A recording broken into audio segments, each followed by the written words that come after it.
Guys, so we're going to take these trout and salmon that we caught at Strawberry Reservoir, and we are going to make a candied salmon or candied trout out of them. I'm going to show you how I brine these. It makes them really good. It makes them really sweet.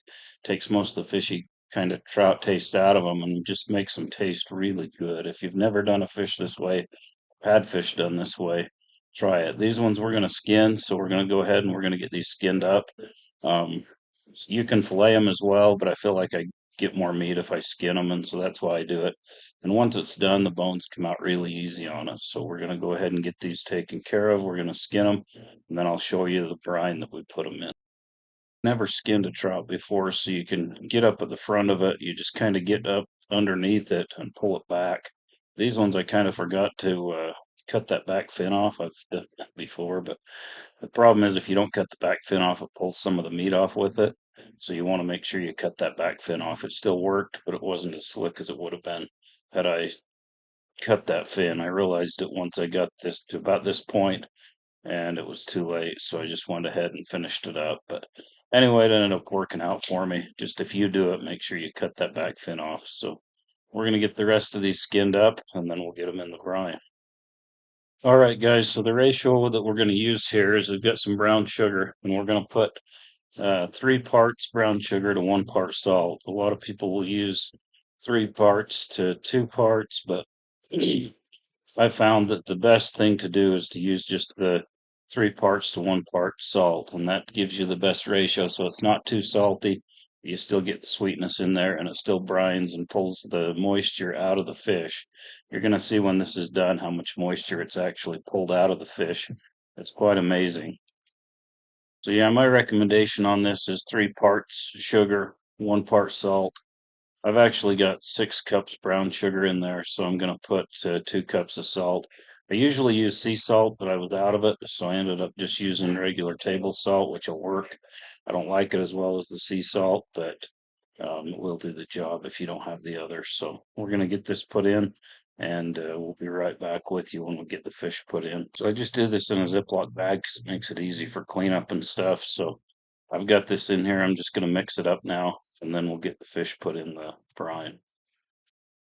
Okay, so you can see that I've got 2 Ziploc bags here now. So what I did was I'm gonna put it in there, and I'm gonna coat this thing as much as I can in the brown sugar and salt mixture.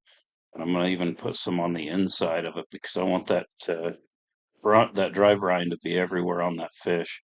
And then I'm gonna pull it out. I'll put it in the other bag, and I'll layer some of that brown sugar on top of it.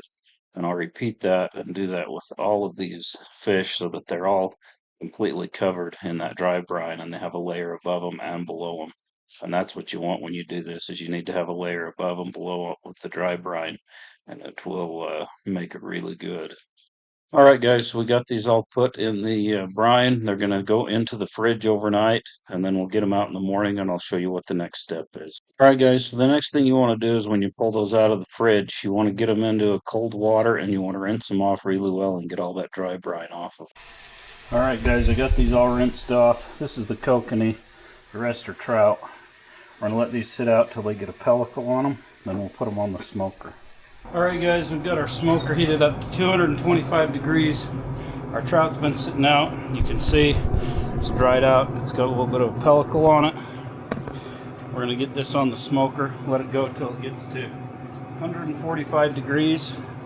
The interesting thing is after this soaks in that brine, the fish has a whole different texture because it pulls a bunch of the moisture out of it. This will be some of the best fish we've ever had. I've cooked it this way before and it's just awesome. Anyway, we're going to get this on the grill. We'll get it smoked up. We'll check back with you when we hit 145. Alright guys, so I just came out and checked on these. They're getting there. The side on the upside wasn't quite done. The downside was. So I flipped these over. We're going to let them go for just a little bit longer. Get that other side done, and then we'll be ready to try them. Alright guys, our salmon and our trout is done except for this one right here. It's going to stay on a few minutes longer, but I'm going to get the rest of these off, let them cool down for a minute, and then we'll try them. Alright guys, so we've got our salmon and our trout here. We're going to try both of them. Just going to pull a piece off here of the salmon. It's good, probably some of the best I've had. Let's try the trout. They're both really good. Some of the best I've had. Let's have Kyler taste it, see what he thinks. All right, let's take a. It's good. Yeah, Two good. thumbs up. Yeah, good stuff. All right, guys, there you have it. Kyler's the expert. That's an excellent recipe. If you like what you see, give us a thumbs up, like, share, subscribe, and we'll see you on the next one. Thanks for watching.